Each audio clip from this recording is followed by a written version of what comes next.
Türkmenistanda adam pidasyna getiren yol hadisalarynyň ýene ikisi boldy. Aşgabatda geçen hepde aýrybaşga günlerde we ýerlerde bolan iki yol hadisasynda bir çagy helak boldy, başga da bir çagy yaralandy. Bu barada Azatlyk radiosynyň habarçysy we çeşmesi 19-njy iýulda paýtagtdan maglumat berdi. Yol helakçylyklarynyň biri 15-nji iýulda akşam saat 8:30 töwereginde Atamurat Niyazow şaýolunyň ugrunda boldy. Döwlet belgili jemgyýetçilik awtobusu Kiçi köçeden Atamurat Niyazow şaýoluna geçende ýoluň ugrundaky gys çagany kakdy. Ýokary tezlikde gelýän awtobus 13-14 ýaşyndaky çagany batly kakyp ilki 4-5 metre ortadyndy. Soňra da üstünden depelep geçdi. Wakanyň bolan ýerine gelen saglyk we polisiýa işgärleri çaganyň şol ýerde jan berenligini anykladylar.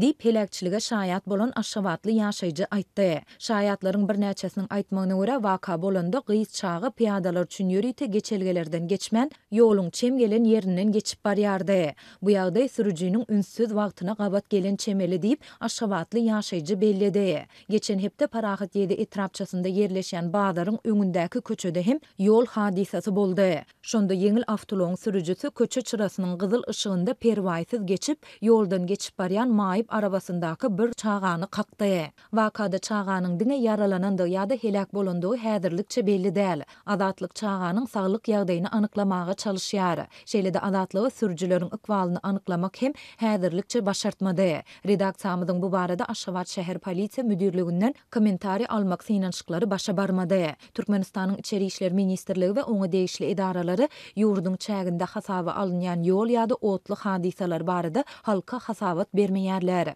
Berk döwlet gözegçiligindäki media serişdeleri hem ýurtda bolýan ýol helakçylykları baradaky maglumatlary ilat köpçüligine ýetirmeýär. Ýöne azatlyk şu ýylyň başyndan bäri ýurduň dürli sebitlerinde 10-dan gowrak ýol otly hadisalarynyň bolandygyny we bularda 30-dan gowrak adamyň helak bolandygyny habar berdi. Hususan da soňky aýlarda bu hadisalar baradaky maglumatlaryň sany artdy. Bu hadisalaryň aglabasy ýurduň welaýetlerini paýtagt ýa-da beýleki sebitler bilen birleşdirýän gara ýollarda hasaba alyndy.